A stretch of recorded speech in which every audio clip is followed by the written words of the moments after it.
El trasfondo histórico de la psicología industrial organizacional, capítulo 1. 5 tradiciones en la psicología.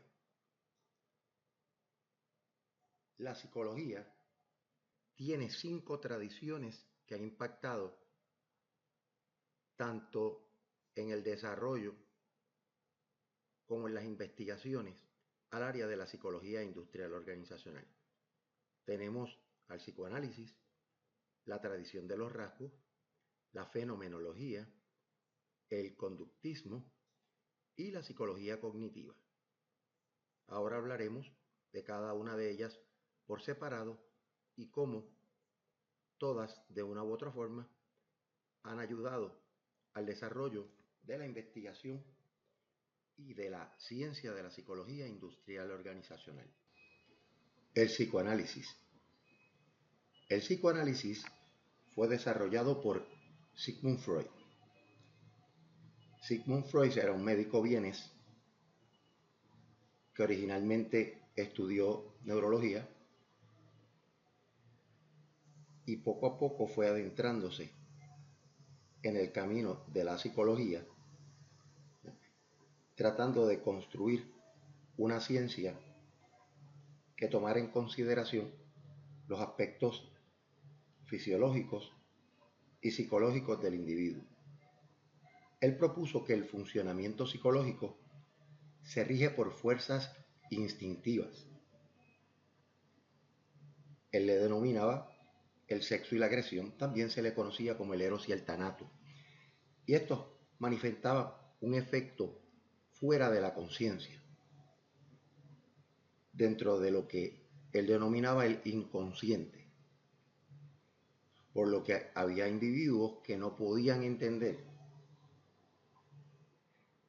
la forma en que se conducían, los problemas psicológicos que tenían, ya que, según Freud, todos estos emanaban de esas fuerzas instintivas que estaban insertas dentro del inconsciente.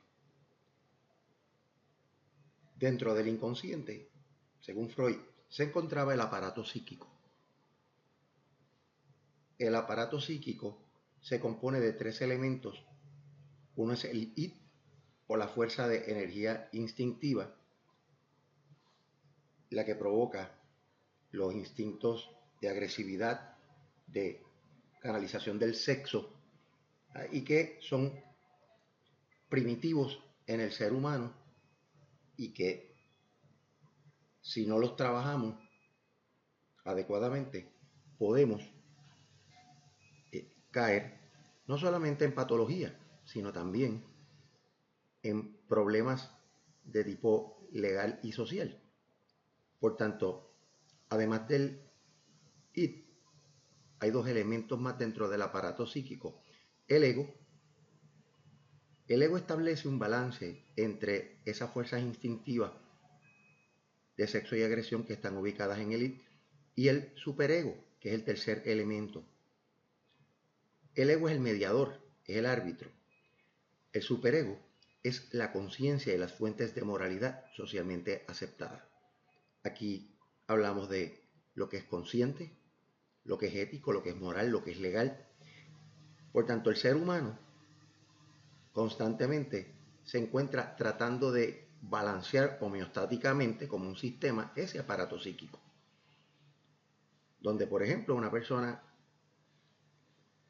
quiere invitar a una compañera de trabajo a salir que es casada. Eso es el id operando y diciendo, sal con ella. El superego, por otro lado, nos dice, caramba, es una compañera de trabajo.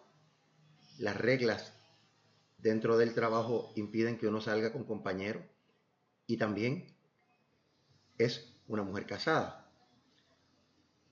Allí el ego entonces hace un balance entre cuánto yo quiero estar con esa persona y todas las consecuencias que conlleva el yo invitarla a salir o tratar de hacer un acercamiento que pudiese en algún momento interpretarse como indebido. Eso es lo que hace que el aparato psíquico se encuentre en ese constante conflicto con el inconsciente. porque el inconsciente al final trata de que predomine esas fuerzas instintivas que están guiadas por él, porque son fuerzas primitivas y evolutivas que nos han llevado a evolucionar, pero desde luego el ego y el superego, ¿ah?, constituyen las áreas más evolutivas o evolucionadas del cerebro, donde está lo racional, donde está lo intelectual, donde está lo moral. Así que un poco el psicoanálisis nos presenta una visión del ser humano en constante balance, o tratando de intentar lograr un balance entre lo que es el instinto y lo que es lo social. Y cómo esos controles regulan a un individuo, especialmente a un empleado dentro de una organización. Continuando con el psicoanálisis, para que las personas puedan manejar esa ansiedad, Freud decía que hay que desarrollar dos mecanismos de defensa para protegernos psíquicamente. La proyección, que es cuando una persona se acerca a otra y, por ejemplo, le comenta que tiene un amigo que tiene problemas en la familia y no los está logrando resolver, ¿qué consejos esa persona le da? Esa persona realmente es el individuo que le está preguntando a su amigo, pero no se atreve a hacerlo. Y el fenómeno de la proyección es un mecanismo también que permite contrabalancear el funcionamiento del aparato psíquico. Y la negación, que es básicamente uno negar que hizo algo, que se metió en algún problema o que pensó algo indebido, ya que en esa lucha entre el ego y superego, pues hubo un conflicto y el individuo lo está negando y eso se guarda dentro del inconsciente, nosotros le llamamos represión. También Freud decía que una persona psicológicamente saludable debía ser capaz de amar y trabajar. Esta es una de mis frases favoritas porque ciertamente uno como psicólogo industrial organizacional ve que la importancia que tiene psicológicamente el trabajo y también el amar como concepto dentro de lo que son las relaciones interpersonales, las relaciones sentimentales y las relaciones humanas. También Freud nos dice que esos conflictos psicológicos tienen sus orígenes en la niñez y que son difíciles de cambiar porque quedan escondidos o reprimidos en el inconsciente y no es a través de técnicas psicoterapéuticas que uno trata de sacar esa información, porque solamente a nivel conductual uno lo que puede observar son los síntomas.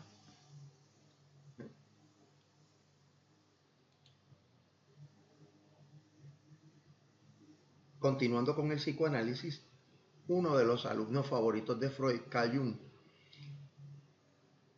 se distancia de Freud en un momento para plantear una teoría, y es la teoría del inconsciente colectivo.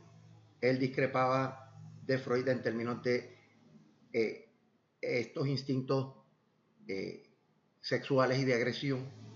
Él decía que no necesariamente estos instintos eran lo que motivaban la conducta del ser humano. Planteó también el concepto del inconsciente colectivo, que él denominaba como la base hereditaria de la personalidad y que se compartía. Y por eso es que vemos que hay individuos, según esta teoría, a través del mundo, que se comportan muy similares y que tienen características de personalidad que han sido matizadas por los aspectos culturales, que era muy importante esto para Jung. Y él desarrolla lo que se conoce como la teoría de los tipos, donde él manifestaba que se compartía a través del inconsciente colectivo unos tipos de personalidad que él denominó extroversión, introversión, sensación e intuición, y pensamiento y sentimientos.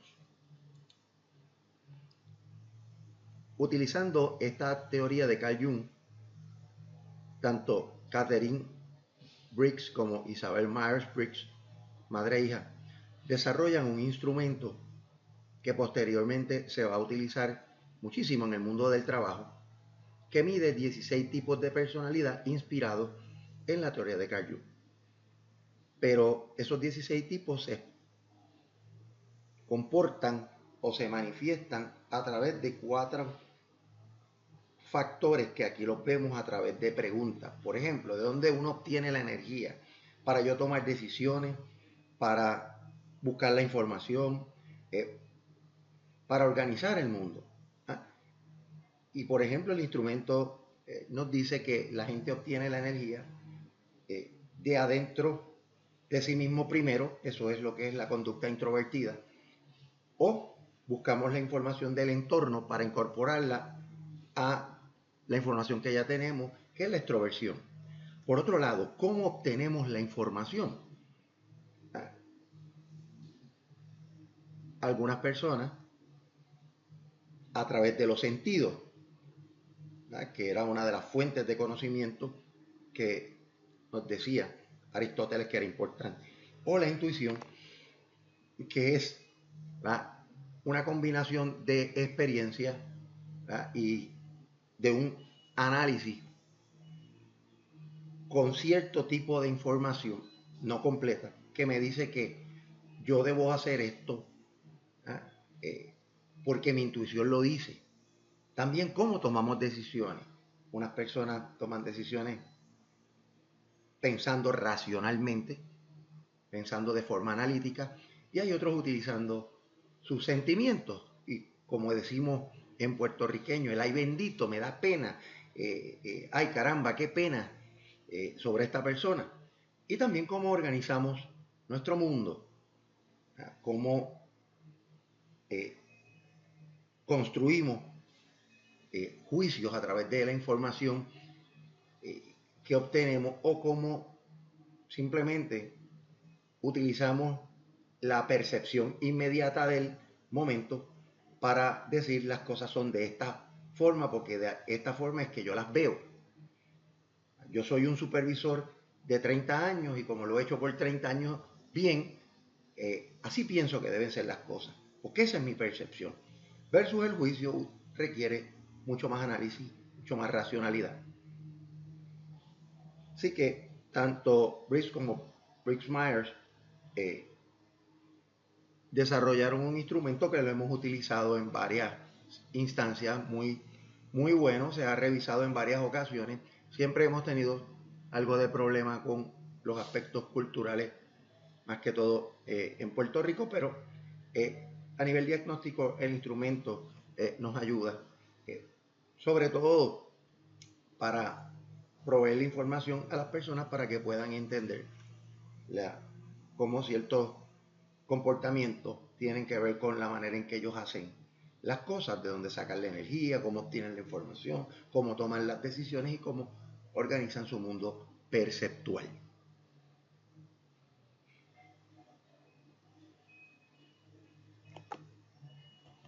Otra de las tradiciones en la psicología importante es la de los rasgos.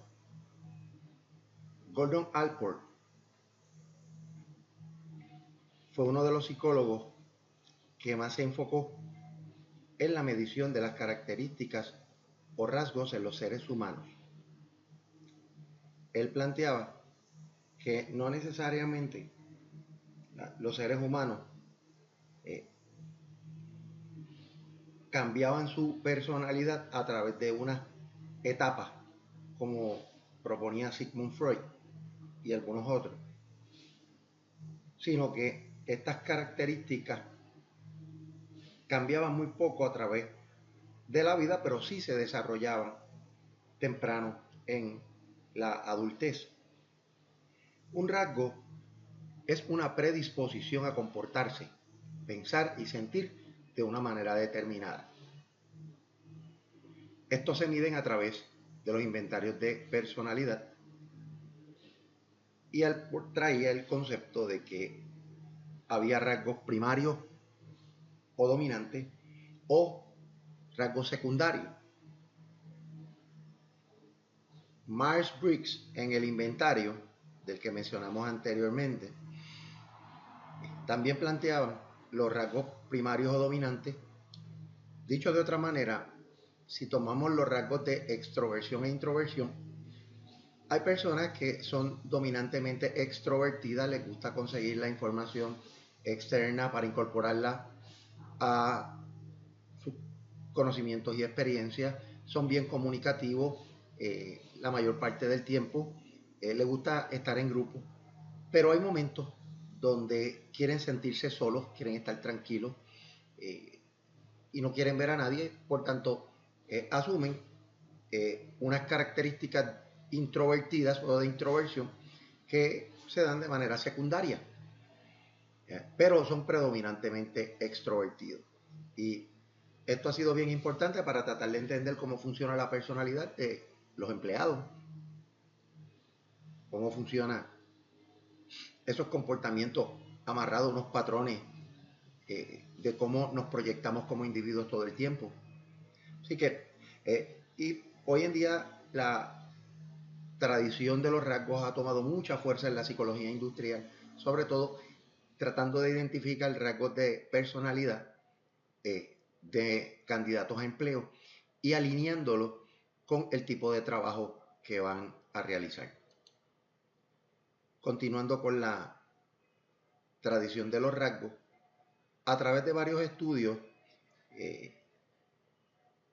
Costa y McRae encontraron que en la mayor parte de los inventarios de personalidad se reproducían 5 factores. Estos factores los vamos a discutir más en detalle cuando hablemos de medición, pero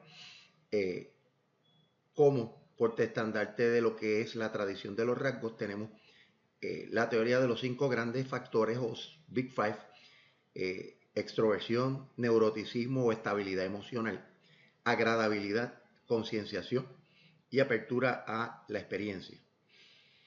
Los expertos en la psicología de los rasgos argumentan que estos rasgos tienen ciertas determinaciones genéticas y eso es lo que hace que sean estables. Pero la construcción de la personalidad y las conductas asociadas a ellos son obtenidas a través del aprendizaje social, ¿verdad? O la interacción con el medio ambiente. Otra de las tradiciones fue la fenomenológica. Wolfgang Köhler fue uno de los proponentes de las aplicaciones de la fenomenología a la psicología. Esta se concentra en la manera en que los seres humanos viven en el mundo que les rodea. También enfatiza en que los seres humanos construyen sus propios significados a base de sus experiencias. Los fenomenólogos plantean que la realidad objetiva no es más que una interpretación amplia de un suceso y que las interpretaciones son más de carácter individual. También plantean que los seres humanos se encuentran en la búsqueda constante de la autorrealización. El concepto de fenomenología abre la puerta para uno como psicólogo poder tratar de entender cómo se comportan los departamentos, las organizaciones, como dos organizaciones que compiten unas con las otras, están ubicadas en el mismo entorno geográfico, con personas de comunidades similares, se comportan de manera diferente. Y esto es bien importante y nos permite dar una mirada cualitativa a cómo se desarrollan culturas organizacionales y cómo esas culturas organizacionales son construcciones de significados de los individuos a partir de sus propias experiencias y crean una manera de ver el mundo y de hacer las cosas que puede redundar en productividad o puede redundar en improductividad, en accidentes, etc. Continuando con la tradición fenomenológica, esta tradición sienta las bases para lo que se denominó la teoría humanista.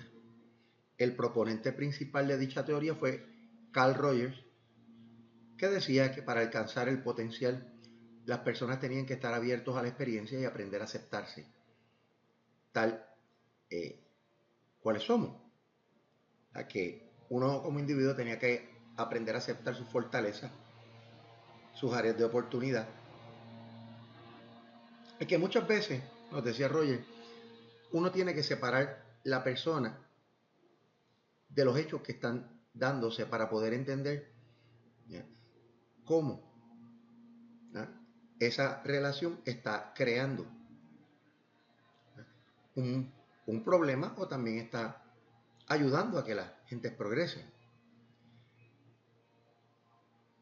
Los expertos consideran a dicha teoría o, ¿verdad?, a la tradición fenomenológica como una ingenua, ya que depende de la buena voluntad de las personas. Y claro, hay ocasiones, y no podemos negar, de que la gente opera bajo buena voluntad en unos momentos. Hay ocasiones donde operan solamente para beneficio propio y hay ocasiones donde se opera para el bien común. Lo importante de esta tradición es uno poder ver que más allá de los rasgos, más allá de la personalidad, también hay que observar la relación del empleado con su entorno organizacional, y un acercamiento fenomenológico nos ayuda a entender bastante bien lo que sucede dentro de un área de trabajo, dentro de una organización, y a entender conceptos tales como cultura organizacional. Tradición conductista. La tradición conductista comienza con los trabajos de condicionamiento clásico de Ivan Pavlov. Ivan Pavlov, un médico soviético, se dedicó a estudiar el sistema endocrino de perros. En este proceso se encontró con que cuando él le llevaba comida a los perros para que estos, al ver la comida, empezaran a activar sus glándulas salivales, él se dio con el fenómeno de encontrar que incluso cuando se le llevaba la comida ya el perro comenzaba a salivar. Posteriormente entró en un proceso de tratar de relacionar por un error un estímulo no condicionado, que fue una campana, y el perro o los perros asociaban la comida con el estímulo o la campana, lo cual hizo que ese estímulo se convirtiera en un estímulo condicionado. De ahí es que comienza a entenderse cómo se dan los procesos de aprendizaje a partir de los animales, luego encontrando que de la misma manera se daba en los seres humanos.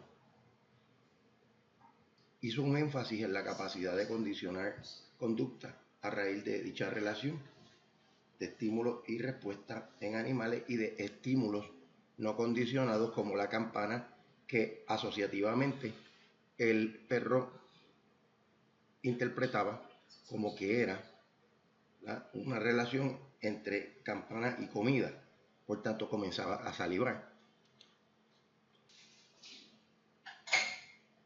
Continuando con la tradición conductista, John B. Watson trató de aplicar los mismos principios de Ivan Pavlov para condicionar las respuestas en los seres humanos.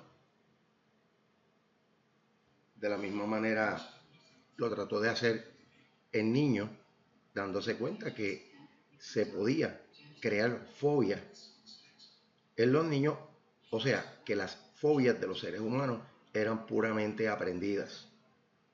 Con el famoso caso del niño Alberto, que le gustaba jugar con las ratas, y luego se creó un experimento donde cuando Alberto veía la rata, inmediatamente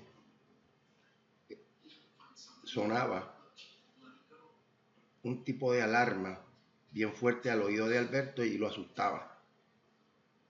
Y de la misma manera que Pavlov condicionaba a los perros, Watson condicionó al niño Alberto a que cuando viera la rata, nada más asociando el sonido, que era el estímulo condicionado, el niño que antes le gustaba la rata, ya le tenía fobia a la rata por la relación entre el sonido bien fuerte y la rata.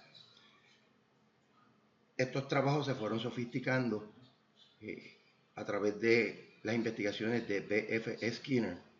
Él desarrolló programas de refuerzo utilizando la frecuencia y el tiempo, la frecuencia en que se daba el proceso de condicionamiento, se le presentaba un estímulo y él cambia el concepto de respuesta a básicamente recompensa o refuerzo.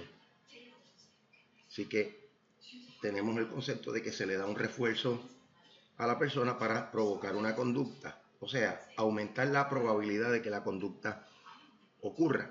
Esto es lo que se le llama condicionamiento instrumental y se trabaja en términos de frecuencia y tiempo.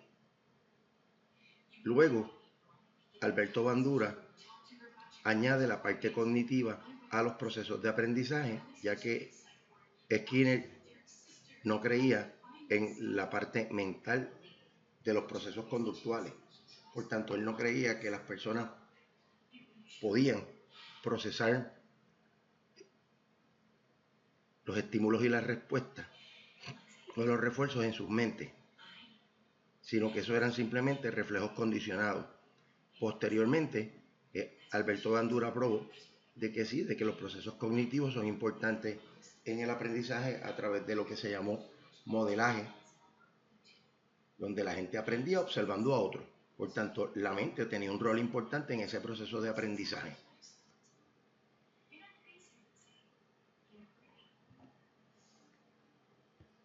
La psicología cognitiva ha ayudado en el campo de la psicología industrial organizacional al proceso de toma de decisiones, solución de problemas, en las áreas de liderazgo, en el área de adiestramiento, en el área de planificación estratégica, en fin, donde hay que utilizar la capacidad de planificación, organización, toma de decisiones, solución de problemas.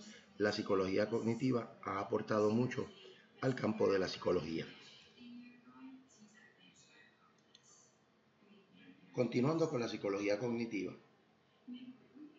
esta ha evolucionado hacia el campo de la neurociencia cognitiva y afectiva, tratando de entender cómo las funciones cognitivas interactúan en términos de la relación entre las sinapsis de las neuronas en diferentes áreas del cerebro y en conexión con el sistema nervioso. Tanto es así que se está creando un área dentro de la psicología industrial organizacional que se conoce como neurociencia organizacional. Es un área que estamos estudiando, es un área que promete mucho, ya que es importante entender cómo funciona no solamente el cerebro a nivel individual, sino también cómo la combinatoria de muchos cerebros, por ejemplo, equipos de trabajo, departamentos organizacionales, impactan el funcionamiento de una organización, cómo esos procesos mentales y neuronales están guiando una organización. Así que la psicología cognitiva a través de la neurociencia es una de las áreas de futuro que uno debe seguir explorando como una subárea dentro de la psicología industrial organizacional.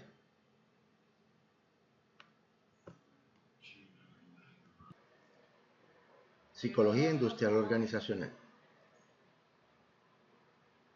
La psicología industrial organizacional es una rama o una subespecialización de la psicología. Para poder entender el concepto de psicología industrial organizacional es necesario entender el concepto de psicología. Por definición, la psicología es la ciencia que estudia el comportamiento humano y los procesos mentales. El primer elemento es el concepto de ciencia, o sea, aplica los pasos, el procedimiento y se fundamenta en las bases filosóficas del método científico. Su objeto de estudio, el segundo elemento, es el comportamiento humano. ¿Y qué es el comportamiento humano? Es lo que hace un organismo intacto y que se puede observar. El criterio principal es que la conducta o lo que hace una persona tiene que poderse observar, y si yo lo puedo observar, lo puedo medir. Y lo puedo medir usualmente en términos de intensidad, cuán fuerte es un comportamiento, y frecuencia, cuántas veces ocurre el mismo. Y los procesos mentales, que viene a la luz de la psicología cognitiva, donde tratamos de ver cómo las personas toman decisiones, solucionan problemas, manejan conflictos, cómo memorizan a corto, mediano y largo plazo, cómo prestan atención a diversas situaciones. Ahora, los procesos mentales tampoco se pueden observar indirectamente.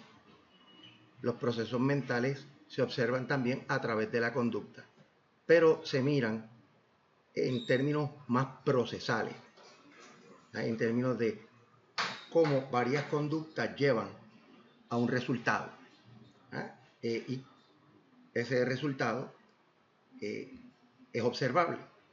Ahora, también se estudian los procesos mentales a través de las narrativas de los individuos, a cómo un supervisor narra la manera en que resuelve problemas, e identifica cuáles son los pasos para poder procesar dichos problemas. Esa es otra de las maneras de cómo los procesos mentales se observan y también son narrados por los individuos. Recientemente, en el campo de la neurociencia, los procesos mentales se están mirando a través de tecnologías como los MRIs funcionales, o también los electroencefalogramas, que nos permiten ver desde cómo se comporta la energía dentro del cerebro hasta cómo también ciertas áreas se activan cuando una persona está llevando a cabo un comportamiento determinado. Ahora bien, la psicología industrial organizacional es el estudio y la aplicación de los principios de la psicología a los contextos de trabajo. Los contextos de trabajo pueden ser desde una organización pequeña, una multinacional, una iglesia, una escuela, en fin, un lugar donde dos o más personas se reúnan con el propósito de establecer unas metas y unos objetivos, que es básicamente lo que define a una organización. Una de las definiciones más tradicionales y más aceptadas nos las trae Bloom y Naylor en 1968, donde definen la psicología industrial organizacional como la aplicación o la extensión de los hechos y principios psicológicos a los problemas de las personas que operan dentro de un contexto de negocios e industria. Por tanto, es importante ver cómo la psicología no solamente se ve desde una perspectiva teórica, sino aplicada. La psicología industrial organizacional en sí es una disciplina aplicada. Tanto se desarrollan teorías, modelos y conceptos que van dirigidos a resolver problemas en las organizaciones. Por tanto, el objeto científico va dirigido a la resolución de situaciones dentro de un contexto de trabajo particular.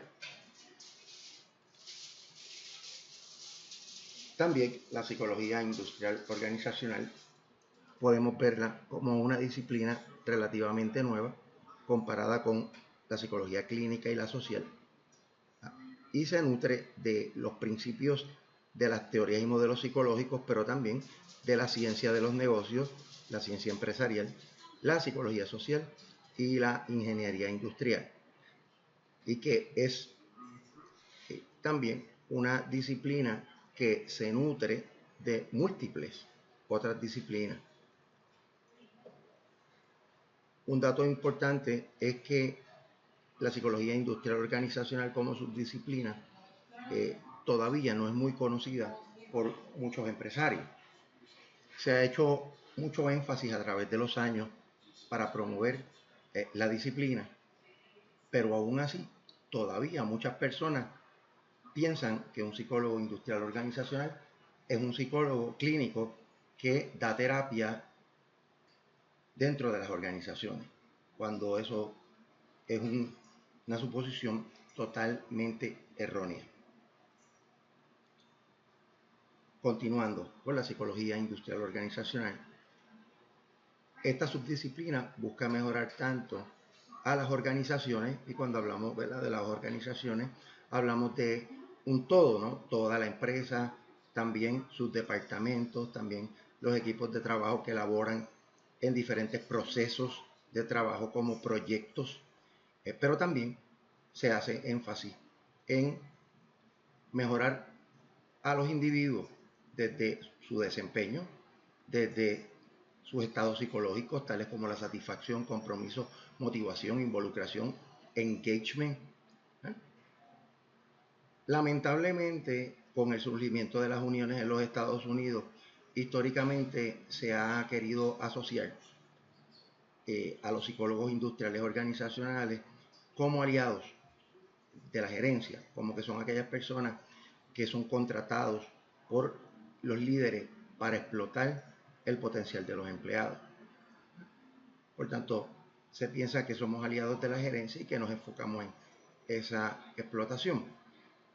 Esa es una visión marxista y sindical que nos ha acompañado desde la primera, segunda revolución industrial hasta todavía en algunos lugares, a pesar de que cerca del 80% de las uniones han desaparecido, por lo menos en Europa y Estados Unidos, sobre todo en los Estados Unidos, esa visión desde la perspectiva de los marxistas-leninistas y las uniones todavía está vigente. Otro elemento importante es que la psicología industrial organizacional se fundamenta sobre el modelo científico practicante. ¿Qué esto significa? Que se espera que en el adiestramiento y la práctica de un psicólogo industrial organizacional, este realice investigaciones y además de realizar investigaciones, publicarlas, divulgarlas, enseñar en la universidad, pueda practicar, ya sea como un psicólogo consultor, un asesor, o como miembro interno de una organización.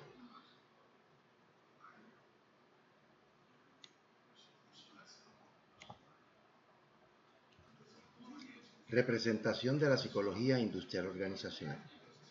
En los Estados Unidos de Norteamérica está representada a través de la División 14, la Sociedad para la Psicología Industrial Organizacional, o también se le conoce como la División 14 o SIOP, Society for Industrial and Organizational Psychology. Y es una de las tantas divisiones que tiene la American Psychological Association. Esta posee cerca de 8.000 miembros, donde 50% son varones y 50% son mujeres. En Puerto Rico se estima que somos alrededor de 600 psicólogos con grados de maestría y doctorado. Esto pudiese estar también disminuyendo debido a que muchos de nosotros nos estamos poco a poco retirando. Así que sigue siendo una disciplina con muy pocos profesionales aquí en Puerto Rico y también en los Estados Unidos, porque pensando en que somos 8.000 o 10.000 miembros en comparación con otras profesiones, es una profesión con muy pocas personas preparadas en dicha área. Continuando. A nivel internacional, la psicología industrial organizacional está representada por la European Association of Work and Organizational Psychology, también la Japanese Association of Industrial and Organizational Psychology y el College of Organizational Psychology de Australia. También se ha encontrado que la psicología industrial organizacional va a ser una de las 20 profesiones de mayor crecimiento entre el 2012 y el 2022. También el Occupational Information Network, o el ONET, establece que la psicología como subdisciplina va a ser una de las más con posibilidad de empleabilidad dentro de todo lo que es la familia de puestos de la psicología. También otro dato interesante es que el 6% de los psicólogos industriales organizacionales trabajan propiamente como psicólogos, los demás trabajan como directores de recursos humanos, directores de relaciones humanas, directores de calidad en servicio, directores de adiestramiento y desarrollo, también directores de desarrollo organizacional, entre otras posiciones. Los campos o subáreas dentro de la psicología industrial organizacional son la selección y la ubicación. La selección de empleados tanto a tiempo completo, tiempo parcial, empleados por hora como gerenciales. Y allí utilizamos diferentes tipos de instrumentos psicológicos que van desde entrevistas, instrumentos tales como pruebas de inteligencia, pruebas de personalidad, también simulaciones, muestras de trabajo, en fin, existen varios instrumentos que se utilizan para tratar de hacer predicciones sobre el desempeño. También la ubicación, en términos de cómo ayudamos a ubicar a los empleados basados en el talento, en la capacidad de estos. También tenemos la capacitación y el desarrollo, el adiestramiento y el desarrollo. Adiestramiento a todos los empleados con el propósito de fortalecer sus conocimientos y destrezas. Y el desarrollo creando programas de identificación de talentos y recursos, y también crear programas de mentoría y coaching para irlos preparando para puestos de mayor responsabilidad. También está la gerencia del desempeño, o el proceso por el cual se evalúa el desempeño de los asociados, se desarrollan los instrumentos, se adiestra al personal y cómo se evalúa al empleado para determinar desde quién debe ascender, quién se debe quedar en la organización y otros. También tenemos el concepto de efectividad organizacional, cómo se desarrollan programas para mejorar los procesos organizacionales. También se llevan a cabo programas para el desarrollo de equipos de trabajo, programas de mejoramiento de la calidad en el desempeño, reestructuraciones organizacionales utilizando diferentes modelos, y pues cómo maximizar el potencial del capital humano dentro de una organización determinada. También está lo que se conoce como la calidad de vida laboral, que involucra aspectos tales como salud y seguridad, bienestar en el trabajo, creando programas de salud y seguridad para prevenir accidentes, también programas de mejorar los hábitos de los individuos, tanto en términos de ingesta, ¿no? Nutricionistas, programas para dejar de fumar, beber, programas para trabajar con adicciones, y también pues programas de ejercicio, gimnasio, actividades deportivas y familiares. En fin, la idea es que los empleados puedan tener una excelente calidad de vida laboral. También adiestramientos supervisores para mantener un clima de trabajo adecuado. Así que son muchas las tareas que tiene que hacer un psicólogo industrial organizacional a través de estos 5 elementos.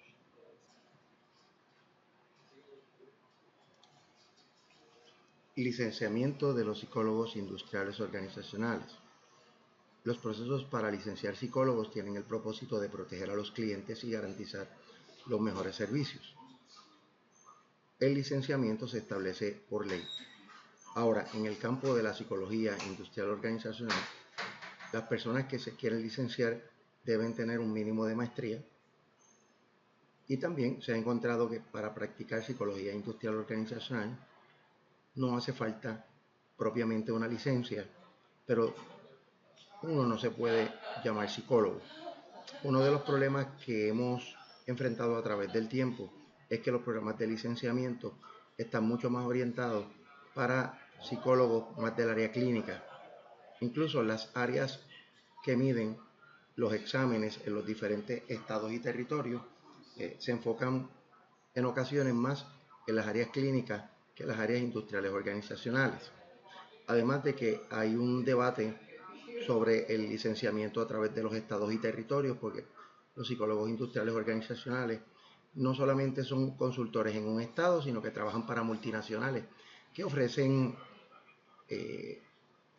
servicios a nivel mundial en subsidiarias de la organización. Es que es un poco complejo el proceso y debatible. Hay unos grupos que están a favor de la licencia, otros en contra.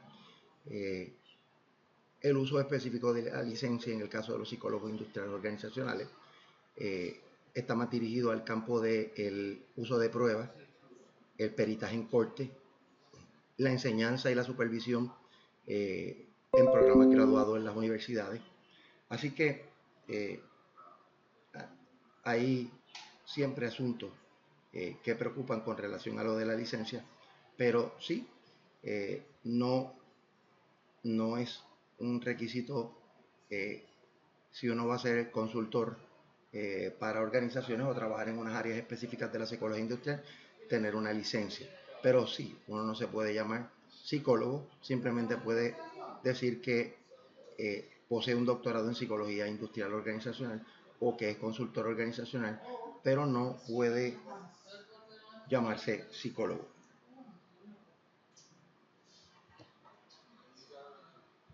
Historia de la psicología industrial organizacional. La psicología industrial organizacional, como habíamos mencionado anteriormente, se convirtió en una disciplina aplicada tan rápido como se comenzó a pensar de las posibilidades de aplicar los estudios experimentales al mundo del trabajo. Esto lo vamos a ver a través de todas las aportaciones que hicieron los diferentes teóricos en esta dirección. Por ejemplo, W.L. Bryant publicó un artículo de cómo los telégrafos envían y reciben mensajes de código Morse. Los telégrafos o telegrafistas eran individuos que tenían que tener muchas destrezas para poder aplicar el envío y recibimiento de mensajes de código Morse. Tenían que tener una capacidad auditiva bien precisa, también destrezas manuales finas, y era importante en ese momento, ya que era el método de comunicación a larga distancia más rápido y efectivo, por lo que un mensaje equivocado podía tener consecuencias muy negativas para el que lo recibía o el que lo enviaba. Así que bien interesante, porque hoy en día esto sería el equivalente a un ingeniero de sistemas, a un técnico en computación, que tienen que poseer diferentes tipos de destrezas para poder ser efectivos en su trabajo. También el matrimonio de Frank y Lillian Gilbreth fueron los pioneros en estudios de tiempo y movimiento. Frank, ingeniero, Lillian, psicóloga, estudiaron también cuáles eran los procesos que mejor funcionaban para la construcción de paredes. Y Lillian Gilbreth fue la primera mujer que presentó ante foros de empresarios, mayormente masculinos, tratando de presentar la idea de lo importante que era la psicología para el mundo de los negocios. Lillian Gilbreth también, en su vida personal, demostró cuán importante puede ser esa relación entre el trabajo y la familia, y ese balance tan necesario que se trata de establecer, ya que tuvo 12 hijos con Frank y dividía su tiempo entre lo que era la academia, la consultoría y criar sus 12 hijos. Uno de ellos fue quien escribió la novela Cheaper by the Dozen, que posteriormente fue popularizada en una película por Steve Martin. Una mujer muy admirable y fue una pionera, ¿verdad?, junto a su esposo en tanto estudios de tiempo en movimiento como en el desarrollo de estrategias para facilitar y hacer expedito la construcción. Walter Dill Scott, uno de los padres de la psicología industrial organizacional, como se le dice, promovió también la aportación de la psicología a los negocios. En 1903 escribió el libro The Theory of Advertising y en el 1908 Psychology of Advertising. El primero trata de cómo influir en la conducta del consumidor a través de estrategias y el segundo en cómo aumentar la eficiencia en los procesos de imitación, competencia, lealtad y concentración.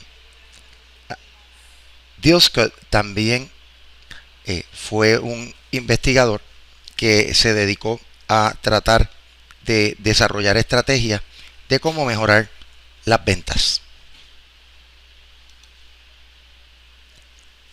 Dill Scott en 1911 escribe 2 libros más: Influencing Men in Business e Increasing Human Efficiency in Business.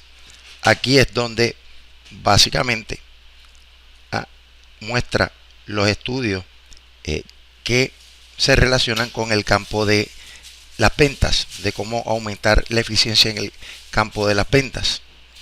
También Dill Scott colaboró con los desarrollos de procedimientos de recursos humanos en la Primera Guerra Mundial, especialmente en el reclutamiento y la selección de oficiales para el ejército. Otra de las personas bien influyentes en el desarrollo de la psicología industrial organizacional y de la administración fue Frederick Winslow Taylor. Taylor fue un ingeniero que, tomando cursos por correspondencia y en la práctica, se convirtió en ingeniero. Una de las cosas que le preocupaban a Taylor era básicamente los accidentes y la productividad del empleado, por lo que hizo estudios tratando de ver cómo se podía rediseñar el trabajo, buscando maximizar la seguridad y aumentar la productividad. En 1911 escribe el libro Principles of Scientific Management, donde tanto el texto como su visión se resumen en 4 puntos. Primero, la ciencia es más importante que la improvisación, por lo que él plantea que la administración en una organización tiene que manejarse utilizando los principios de la ciencia. La ciencia debe ser el mecanismo principal que guíe la administración. Por tanto, uno tiene que hacer investigaciones para poder maximizar la eficiencia dentro de una organización. Segundo punto es que la selección y el adiestramiento deben ser científicos. Él creía en que se debía tener bien claro cuál era el trabajo, por eso se estudiaba científicamente, e identificar a aquellas personas que tuviesen el potencial de hacerlo, y que el adiestramiento tenía que manejarse también de manera científica. Había que hacer estudios para ver si el adiestramiento que se le ofrecía a los empleados permitía que estos aumentaran la productividad. Tercer punto era la cooperación sobre el individualismo. A pesar de que él abogaba por el trabajo de línea de ensamblaje, él también entendía que el problema que presentaba el trabajo individual en una línea de ensamblaje era que no permitía que las personas colaboraran entre ellas y que había que adiestrar a los supervisores para que ayudaran a fomentar la cooperación y la colaboración en estos empleados que trabajaban en una misma línea ensamblando algún producto.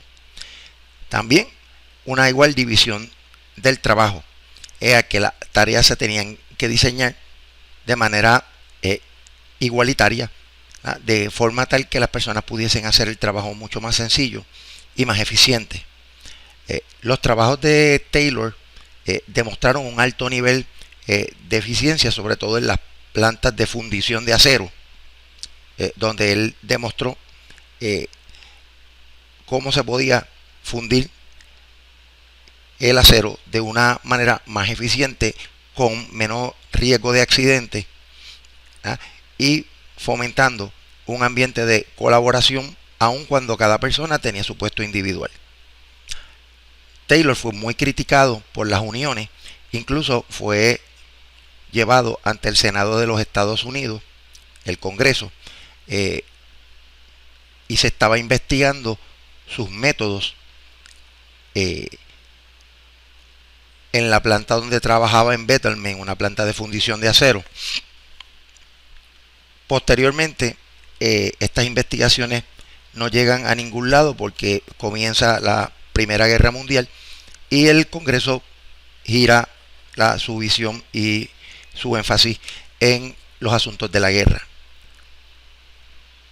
Junto con Walter D. Scott, Hugo Monsterberg se convierte en otro de los padres de la psicología industrial organizacional.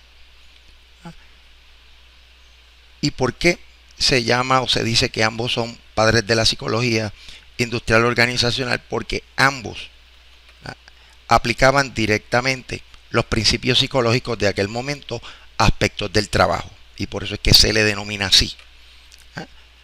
Y Monsterberg, que era de origen alemán y fue llevado por William James a la Universidad de Harvard para dirigir en principio un departamento de zoología. Posteriormente se convirtió en el encargado del laboratorio de psicología experimental, desde donde también comenzó a hacer experimentaciones con situaciones de trabajo.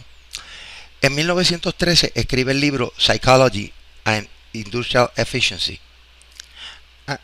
Uno de los estudios más famosos que se conoce de Monsterberg es otro estudio aplicado de la misma manera que Bryan, donde el Estado, la ciudad de Nueva York, le pidió que estudiase aquellos factores que hacían que los trabajadores del tranvía se accidentaran. Interesantemente, el diseño del sistema de conducción y el tiempo de reacción eran factores que Monsterberg encontró que afectaban el manejo de los tranvías en aquel tiempo, y por eso aumentaban los accidentes. Desarrolló unos sistemas de adiestramiento, hizo recomendaciones para mejorar los sistemas de manejo o conducción de los tranvías, de manera tal que disminuyó dramáticamente los accidentes. Y aquí tenemos los primeros forjadores de la disciplina. Pueden ver tanto a Walter D. Scott, Frederick Taylor, Frank Lillian Gilbert, Hugo Monsterberg y W. L. Bryan. Luego tenemos la Primera Guerra Mundial, otro evento que permite que algunos psicólogos comenzaran a aplicar los principios de la disciplina a la empresa de la guerra. En ese momento, el doctor Robert George, que era experimentalista fundamentalmente, pero más que eso, en aquel momento presidía la American Psychological Association, le hizo varias propuestas al ejército, y de todas estas propuestas solamente se aceptaron algunas. Una de ellas fue desarrollar una prueba de habilidad para poder seleccionar y ubicar, basado en el nivel de habilidad, a los candidatos a puestos militares, ¿verdad? O lo que se le denominaba recluta. La Primera Guerra Mundial, como dato importante, es la primera guerra donde hay reclutamiento obligatorio. Ya no era una cuestión de si tú querías ir voluntario o no. En principio muchos fueron voluntarios, pero hubo reclutamiento obligatorio. Y entonces este instrumento de habilidad, que lo que quería era hacer un cernimiento de quienes tenían la capacidad para llevar a cabo determinados trabajos. Por tanto, desarrollaron un instrumento que se le llamó el Army Alpha Test, que básicamente era una prueba de habilidad cognitiva general, pero que cuando la administraron encontraron que cerca de 30-40% de las personas que estaban tomando el examen no sabían leer ni escribir. Esto les generó la situación de tener que inventar o desarrollar un segundo instrumento que era el Army Beta, que esta medía habilidad cognitiva, pero no tenía un contenido de tipo verbal. Aquí en la transparencia pueden ver algunos ejemplos de las preguntas sobre la beta. Y pues la Primera Guerra Mundial solamente duró un año. Una de las cosas que históricamente sabemos es que no se terminó de evaluar a todos los reclutas cuando ya la guerra se había acabado, pero se estableció el precedente de que se podían utilizar pruebas para la selección y clasificación y ubicación de reclutas en el ejército. Posteriormente, esto sirvió para el desarrollo de otros instrumentos que todavía se utilizan hoy en día para el reclutamiento militar. Para 1917 también se funda el Journal of Applied Psychology. El Journal of Applied Psychology es la revista por excelencia que destaca el trabajo tanto experimental, cuasi experimental y algunas veces correlacional en el campo de la psicología aplicada al trabajo. Es una revista que todavía sigue muy fuerte y es el portaestandarte de lo que es nuestra profesión. Aquí también, dentro de la transparencia, en una parte pueden ver en el medio varias de las personas que estuvieron encargados de desarrollar las pruebas Army Alpha y Beta, ¿no? Y a mano derecha tenemos también una foto de las personas contestando el Army Alpha y el Beta. Una de las preocupaciones que se tenía en aquel momento era cómo se contestaban los exámenes, ¿verdad? Porque había lugares donde la gente estaba cómoda contestando estos exámenes, o había lugares también donde como en este caso hay mucha gente unida unos al otro, sentados en el piso, no en las mejores condiciones experimentales, y también trajo una reflexión sobre cómo se debía controlar el ambiente cuando uno administra pruebas estandarizadas. Otro evento es el que se conoce como entre las guerras, ¿verdad?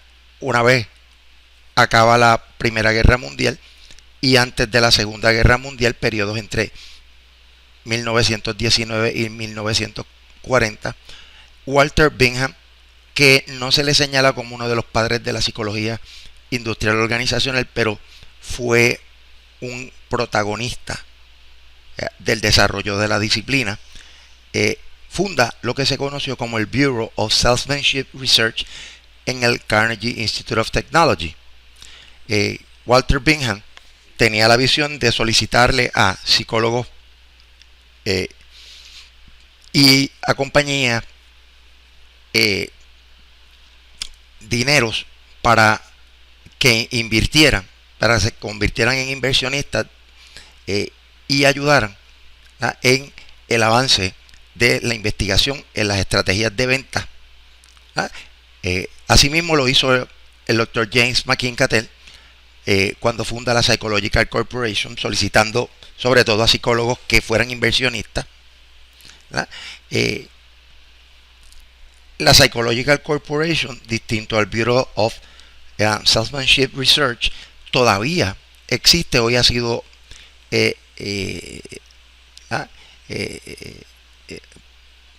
adquirida por compañías de libros y de servicios educativos, pero es una compañía que sigue vendiendo instrumentos de medición validados y normalizados, sobre todo para poblaciones norteamericanas,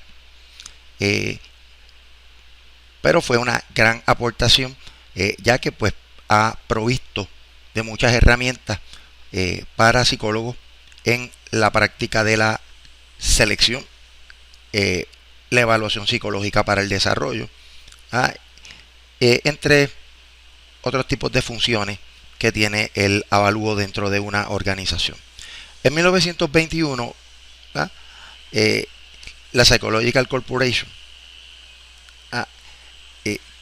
crea este porte estandarte de lo que es el área de medición. ¿Y por qué hago énfasis en esto? Porque una de las cosas que ha hecho diferencia en términos de lo que es un psicólogo industrial organizacional y otros tipos de psicólogos es la capacidad para desarrollar, validar y normalizar instrumentos. También en esa época Bruce Moore obtiene el primer doctorado en psicología industrial. Ahora, para 1924 comienzan los estudios de Hawthorne en la Western Electric Company en Illinois. Esto es lo que se conoce como un estudio longitudinal y duró 20 años. Se hicieron múltiples investigaciones, pero ha habido también muchas críticas metodológicas al respecto. Otro dato interesante es que durante ese tiempo los investigadores, ninguno era psicólogo, pero hay dos resultados bien interesantes que han marcado y que dieron paso posteriormente al desarrollo de la psicología organizacional, o sea, el apellido organizacional que tiene la psicología industrial organizacional como tal. Es que es el efecto del experimentador o el efecto de Hawthorne. Esto se debió a un estudio donde se controlaron los niveles de iluminación. La hipótesis era que los cambios en la iluminación afectaban la productividad. Y ellos, comenzando este experimento, tenían unos niveles bien altos de iluminación y poco a poco los iban disminuyendo e iban midiendo los niveles de producción. Luego de un tiempo se encontró que el nivel de productividad no bajaba y se le pidió a un antropólogo, a un etnógrafo dentro del equipo de investigadores que provenía, by the way, de la Universidad de Harvard, dirigidos por Elton Mayo, que hiciera entrevistas, y cuando entrevistó a los empleados se encontró con el fenómeno de que al los empleados darse cuenta de que estas personas venían de la Universidad de Harvard hasta Illinois y que habían estado allí con ellos se sintieron bien comprometidos con mantener los niveles de producción independientemente del nivel de iluminación. Por tanto, la presencia de ellos afectó realmente el comportamiento de las personas. Por eso es que se llama el efecto del experimentador y se cita en todos los libros de investigación, donde se nos advierte que uno tiene que tener mucho cuidado cuando está haciendo este tipo de investigación, y su presencia puede afectar los resultados. Otro estudio interesante fue uno donde en varias líneas de ensamblaje se les daba diferentes incentivos a las personas por producir más. Luego de unas semanas de haber comenzado el experimento, se encontraron que en las líneas de ensamblaje, donde en cada línea se le daba un incentivo diferente, desde uno menor hasta uno mayor, y encontraron que la productividad se mantenía igual. Cuando un etnógrafo vuelve a entrevistar a los empleados, estos manifiestan el que ellos no querían aumentar los niveles de productividad, ya que cuando los investigadores se fueran, la gerencia iba a exigirle esos mismos niveles de productividad, y también el que violara esa regla de aumentar la productividad dentro de los empleados iba a ser penalizado por ellos mismos. Por tanto, esa presión entre grupos es lo que se conoce posteriormente como mentalidad de grupo, y impacta los procesos de productividad. Por tanto, era importante, se concluye en este estudio, estudiar cuáles son las relaciones sociales que surgen dentro de un trabajo y cómo esto impacta la productividad. En 1932, Maurice Beatles escribe el primer libro de psicología industrial, donde se reseña muchos de los trabajos hechos por Hugo Monsterberg, también Frederick Taylor, y se hace énfasis en cómo la ciencia de la psicología puede impactar positivamente los negocios, desde el reclutamiento, la selección, también la selección de ocupaciones a nivel vocacional, y la productividad, sobre todo en líneas de ensamblaje. Aquí tenemos otros forjadores, Walter Bingham, que trabajó también con el ejército, sobre todo en el desarrollo de selección de oficiales. James McKean Cattell, como le habíamos mencionado, funda la Psychological Corporation. Elton Mayo dirige, junto con Fritz Rosslisberger, los estudios Hawthorne. Y Maurice Beatles, que escribe el primer libro de psicología industrial organizacional. Luego tenemos la Segunda Guerra Mundial, 1941 a 1945. Walter Bingham, como les mencioné, y sus colegas comienzan a hacer estudios e investigaciones. Ya por la experiencia de la Primera Guerra Mundial, el ejército se ve en la obligación de contar con los servicios de la psicología, y Bingham y su equipo desarrollan el Army General Classification Test, que es una versión mucho más sofisticada de lo que fueron las Army Alpha y Beta. Ya en este tipo de prueba, en vez de tener una medida verbal y no verbal, se hacen combinatorias, y se trata de medir también la capacidad de las personas para ocupar diferentes puestos. Por eso se utilizaba para clasificar, o sea, ya se tiene un instrumento bien dirigido a la clasificación, lo cual no fue la beta y la alfa, que eran mucho más generales, y si ahí se extrapolaba basado en las puntuaciones. Aquí se desarrollaron normas para ver quiénes podían ocupar diferentes posiciones. Sobre todo él comienza estudiando oficiales y oficiales en distintos puestos. También la Oficina de Servicios Estratégicos, que se dedicaba a la recopilación de la inteligencia y el espionaje, desarrolla las primeras simulaciones. Posteriormente, este tipo de simulación se va a llevar a las compañías dentro de lo que se conoce como los Assessment Centers, o los centros de evaluación. También se trabajó en los procesos de selección de pilotos con pruebas de desempeño. Otra área que se estudió fue los problemas con los equipos y accidentes, donde se ayudaron a desarrollar estos elementos ayudan a desarrollar la subdisciplina de la ergonomía, o el estudio de la relación ser humano-máquina. Y otra cosa que sucede es que también aumenta el uso de las pruebas en el sector privado y en el gobierno. De manera tal que ya la guerra siempre ayudó a que las organizaciones del sector privado fueran más afectas al uso de pruebas y a utilizar los servicios de la psicología industrial organizacional. Hacia la especialización, 1946 al 63. Aquí muchas universidades comienzan a ofrecer grados de maestría y doctorado en psicología industrial organizacional, lo cual legitima esta profesión y permite que los egresados vayan ocupando diferentes puestos, sobre todo en las academias, porque muchas universidades que no tenían grados en psicología industrial organizacional comienzan a reclutar egresados para ir ampliando sus ofrecimientos académicos.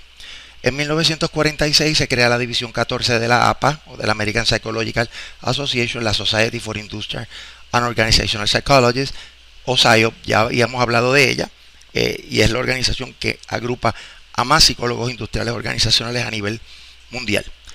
Ya para 1950 también surgen los primeros textos en psicología organizacional. Intervención del gobierno, 1964 a 1993. En 1964 se crea el Acta de Derechos Civiles, que prohíbe el discrimen por razón de género, raza, religión y origen étnico. Y se crea el título 7, que habla del discrimen en el lugar de trabajo. Esto lo que hace es que permite, ¿verdad?, proteger los derechos de los individuos y le crea un reto a la psicología industrial organizacional de establecer prácticas cada vez más rigurosas y más científicas que eviten la discriminación según lo establece el Acta de Derechos Civiles. También en 1976, y a través de la guerra de Vietnam, o gracias a la guerra de Vietnam, se crea el Acta de Rehabilitación Vocacional con el propósito de proveerle herramientas a aquellas personas que llegaban de la guerra y que no tenían educación ni preparación y que pudiesen estudiar o obtener vocaciones. También esta acta se aplica a personas que tienen ciertos impedimentos. Continuando con la intervención del gobierno, para 1978 se crean las guías uniformes de selección de personal. Estas guías, que son una respuesta directa al Acta de Derechos Civiles en 1964, pero también se enmienda en el 78, y estas guías, a pesar de que no son una ley, son utilizadas como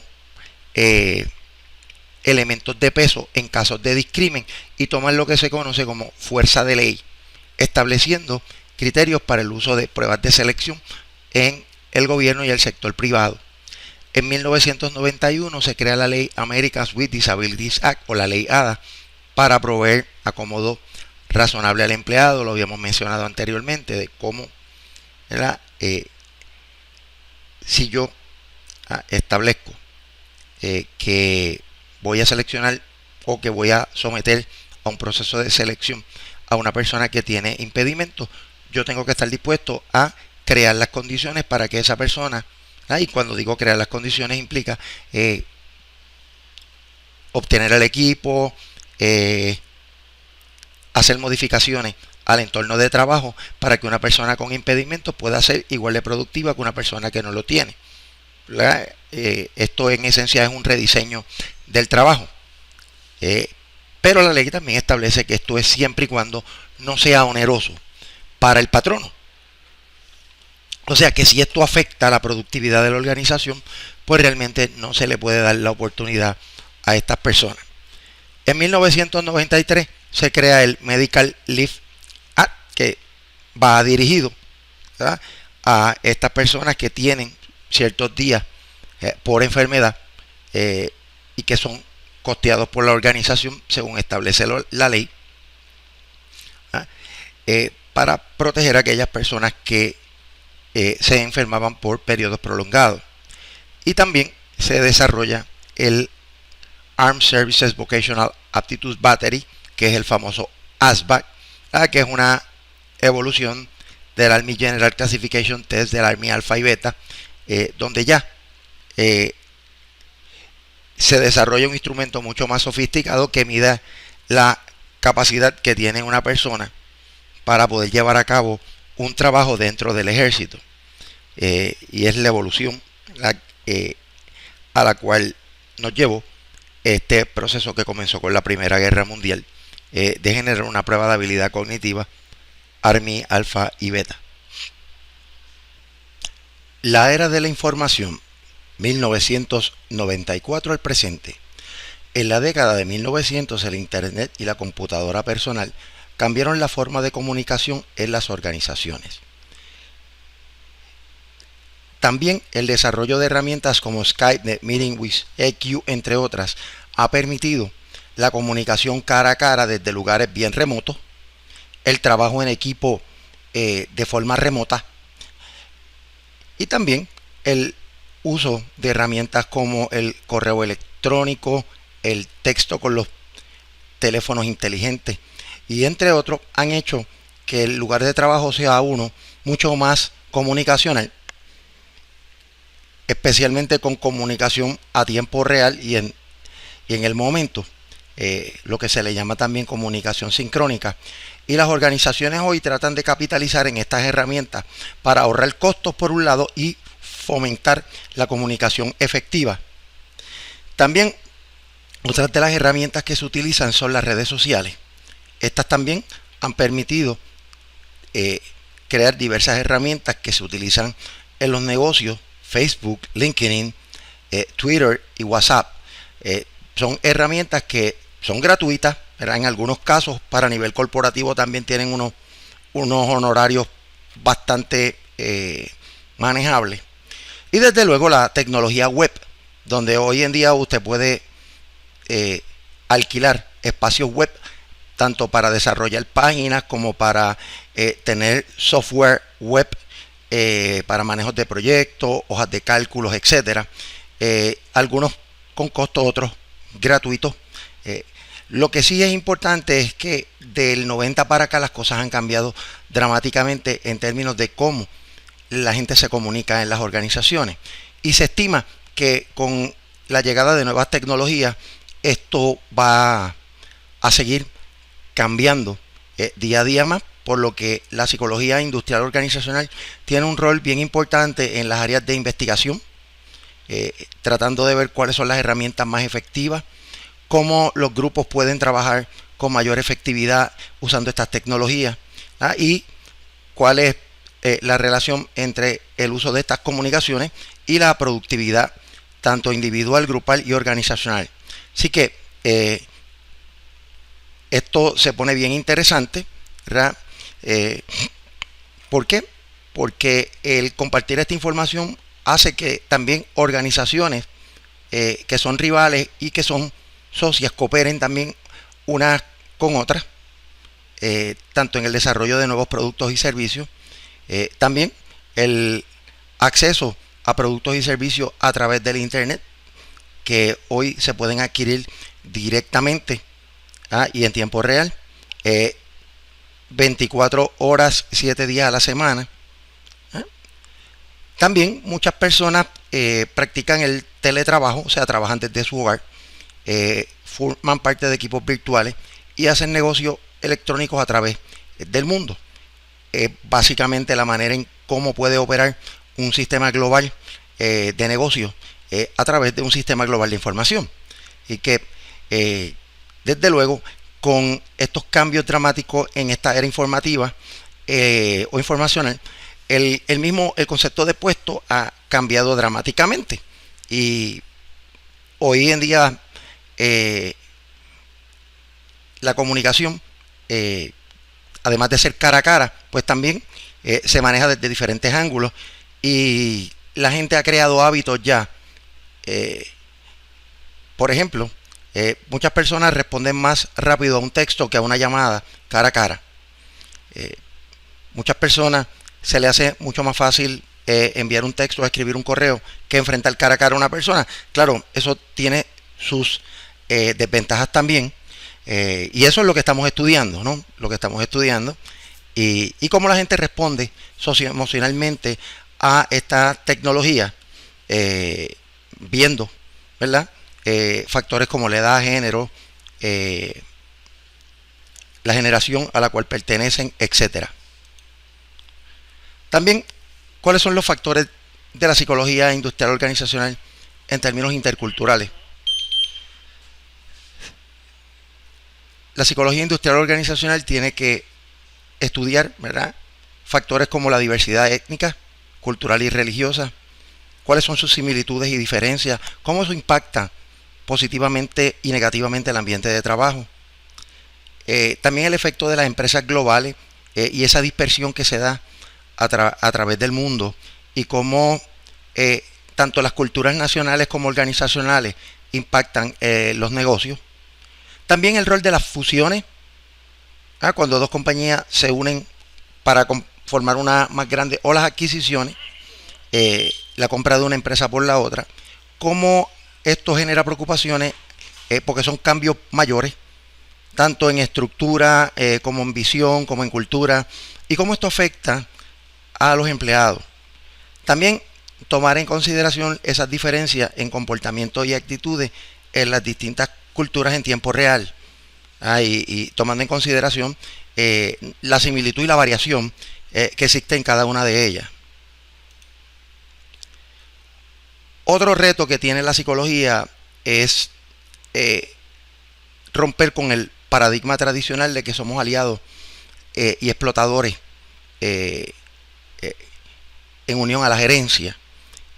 También movernos hacia una psicología del trabajo más humanista, donde aquí el reto para la profesión es aportar a desarrollar organizaciones no tradicionales como las sin fines de lucro, cooperativas, organizaciones comunitarias y otras que mueven la gestión social, buscando aliviar factores tales como la pobreza, el sufrimiento y la inequidad social. Por lo que el planteamiento es que no somos meramente herramientas de trabajo para organizaciones con fines de lucro, sino que también podemos aportar a cualquier organización que requiera nuestros servicios como psicólogos industriales organizacionales. ¿Cuál es el mandato de la psicología industrial organizacional? Pues el mandato es atender los siguientes asuntos. Hoy en día existen más mujeres en puestos gerenciales. Por tanto, estudiar cuál es el efecto que tiene el contar con más mujeres en puestos gerenciales dentro de la organización. Tratar de estudiar los factores de equidad en términos de paga y beneficio y condiciones para mujeres y hombres en puestos gerenciales. También estudiar el rol de las familias con doble ingreso, o sea, o mamá y papá trabajan fuera, cómo se dan los procesos de crianza, cómo las organizaciones pueden ayudar a estos padres y madres a lograr un mayor balance trabajo-familia. También, en el caso de Norteamérica específico, muchos extranjeros no hablan inglés. Cómo tener organizaciones más de corte multilingüe, y al estar en organizaciones multilingües, tratar de sacar ventaja de cómo canalizar ese factor, cómo estudiarlo, sin pensar que solamente homogeneizar o que todo el mundo hable un idioma sea la única solución. Otro factor es que aumenta cada día más la cantidad de trabajo en el sector de los servicios y se espera que para el futuro el sector predominante, que ya lo está haciendo, pero va a seguir aumentando, sea el de los servicios, donde también muchas organizaciones que se dedican a manufacturar productos, por ejemplo, las compañías que ofrecen computadoras, equipos inteligentes, combinan la manufactura con el servicio. Igual la industria de los vehículos, etcétera. O sea que ya no tenemos una industria, como decíamos antes, de manufactura y de servicio, sino que también tenemos manufactura combinado con servicio, y eso va a seguir aumentando. También otro factor es los trabajos subcontratados, los part-time y los despidos masivos. La economía todavía sigue enfrentando problemas. cada día más las compañías están negociando el contrato psicológico con los empleados, porque ya no se habla de seguridad laboral, sino que yo te subcontrato por un tiempo y después que acabe el proyecto, pues ya no tengo trabajo para ti. Y esto se está dando mucho en el sector profesional, donde pues las personas están solamente a nivel temporal en una organización. Tan pronto se acabe el proyecto, si no existe otro dentro de esta, se tienen que mover a otra organización a buscar oportunidades. Por tanto, el trabajo subcontratado y el freelancing, como le llaman en inglés, o era el uno ser empresario propio, tener, o sea, convertir su profesión en un negocio como tal. Los part-time siguen aumentando, las compañías incluso ya antes se veía mucho esto de los part-time en los negocios de comida rápida, ya se ve en empresas dentro de la farmacéutica, dentro de la industria de la aviación, donde pues lo que antes eran empleos a tiempo completo ahora son empleos part-time, lo cual desde luego pues afecta la capacidad financiera y el poder adquisitivo de los individuos. Y hay veces que una persona, para poder complementar sus ingresos, tiene que tener 2 y 3 trabajos. Y los despidos masivos, las organizaciones siguen haciendo despidos masivos, tanto ya en el gobierno, especialmente con gobiernos que tienen problemas económicos, como empresas grandes que están poco a poco saliendo de su plantilla, eliminando servicios y productos, lo cual eliminan trabajo. Y entender la psicología de estas personas es bien importante. También el estrés que se relaciona con este tipo de puestos, cómo las características de personalidad impactan. Por ejemplo, variables como la resiliencia o la capacidad de un individuo para tolerar situaciones estresantes. O sea, como yo quedarme sin trabajo un día, si yo tengo la capacidad para sobrepasar esa situación y moverme al otro día a buscar otro, porque hay individuos que no desarrollan esa resiliencia. Si la resiliencia es un factor de personalidad o es una actitud, tenemos mucho campo a través de este mandato de investigar el rol del trabajo moderno y cómo la gente reacciona a situaciones tales como despidos masivos. También todas las generaciones tienen que crear conciencia de la necesidad de manejar las tecnologías. Ya la persona que no domina o que se resiste a los cambios tecnológicos en los lugares de trabajo está prácticamente desempleada, porque cada día hay más automatización, más trabajo especializado apoyado por tecnología, más uso de tecnologías móviles, y realmente las personas que no quieran adaptarse a los cambios tecnológicos van a enfrentar grandes problemas en el mundo del trabajo. También más personas viejas están trabajando. Sobre todo hay estudios que dicen que las personas pertenecientes a la generación de los baby boomers no ahorraron lo suficiente para retirarse. Esas personas hoy en día están en los 55, 60, 65 años, y muchos de ellos se han jubilado de trabajo y no se han podido retirar o jubilarse plenamente. Han tenido que buscar otros trabajos para complementar pensiones económicas por el alto costo de vida y los problemas de la economía. Y realmente esto tiene un impacto en la organización bien fuerte. Como también sacar lo mejor de las personas que llevan que tienen más antigüedad, las personas más viejas, en términos de la experiencia, cómo ayudarlos a que se adapten a los cambios tecnológicos más rápido. Son retos que la psicología industrial organizacional tiene que enfrentar. Así como también los horarios y turnos de trabajo no tradicionales, desde el flex time, horarios de trabajo extendidos, los mismos part-times, ¿verdad?, que lo mencionamos hace, como estos turnos de trabajo y los turnos de trabajo rotativos también, cómo las personas se afectan su ciclo circadiano, son variables que tenemos que seguir estudiando para tratar de garantizar al final del día una mejor calidad de vida. lo cual es sumamente importante. En este capítulo hemos podido ver desde cuáles son las tradiciones de la psicología que han impactado a la psicología industrial organizacional, cómo la historia ha ido llevando a través de unas personas que fueron clave en el desarrollo de la disciplina a crear una base sociohistórica, pero a la misma vez fortalecer una disciplina en lo que es ciencia y aplicación, y desde luego cuáles son aquellos retos que tenemos que enfrentar como psicólogos industriales organizacionales a corto, mediano y largo plazo.